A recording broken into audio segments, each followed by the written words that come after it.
തിങ്കൾ മുതൽ വെള്ളി വരെ ബിസി ഷെഡ്യൂളിന് ശേഷം ശനിയാഴ്ച ആയിരിക്കും കുറച്ച് റിലാക്സിങ് ആയിട്ടൊക്കെ എല്ലാ കാര്യങ്ങളും ചെയ്യാൻ വേണ്ടി നോക്കുക. ബാക്കിയുള്ള എല്ലാ ദിവസവും സ്ലോ മോർണിംഗ് ഒക്കെ ആഗ്രഹിച്ചാലും ചിലപ്പോൾ നടന്നെന്ന് വരില്ല. പക്ഷേ ശനിയാഴ്ച ഞാനത് അങ്ങോട്ട് കൃത്യമായിട്ട് ഫോളോ ചെയ്യും കേട്ടോ.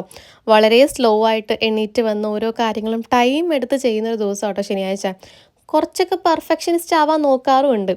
പണ്ട് നാട്ടിലൊക്കെ ആയിരുന്ന സമയത്ത് ശനിയാഴ്ചയായിരുന്നു ഞാൻ ഏറ്റവും കൂടുതൽ ബിസി ആയിരുന്ന ദിവസം. കാരണം രാവിലെ ഞാനും എൻ്റെ കുറച്ച് പിള്ളേരും കൂടെ മോർണിംഗ് വാക്കിന് പോവും. അതിനുശേഷം ഞങ്ങൾ കുറച്ച് എക്സസൈസൊക്കെ ചെയ്ത് ബീച്ച് റണ്ണൊക്കെ കഴിഞ്ഞ് വീട്ടിലെത്തുമ്പോഴേക്കും നല്ല വിശപ്പാവും. പിന്നെ ബ്രേക്ക്ഫാസ്റ്റൊക്കെ കഴിച്ച് കുളിച്ച് ഫ്രഷ് ആകുമ്പോഴേക്കും അതേ പിള്ളേർ തന്നെ ട്യൂഷന് വന്നിട്ടുണ്ടാവും. പിന്നെ ഞങ്ങൾ ട്യൂഷനൊക്കെ പഠിച്ചും പഠിപ്പിച്ചൊക്കെ അങ്ങനെ കുറേ സമയമൊക്കെ പോയി ലഞ്ച് ബ്രേക്കിൻ്റെ ടൈം ആവും. ആ സമയത്ത് അവർ ലഞ്ച് കഴിക്കാൻ പോകും. ഞാനും ലഞ്ച് കഴിച്ചിട്ട് ഞാൻ കുറച്ച് ഹൗസ് ട്യൂഷൻ പോലെ എടുക്കാറുണ്ട് മാർഷൽ ആർട്സൊക്കെ. അപ്പോൾ അതിന് വേണ്ടിയിട്ട് പോവും. അതിന് പോയിട്ട് വന്ന് ചായയുടെ സമയം ആകുമ്പോഴേക്കും ഞാനും എൻ്റെ പിള്ളേരും ഒരേ ടൈമിലായിരിക്കും വീട്ടിലേക്ക് എത്തുക.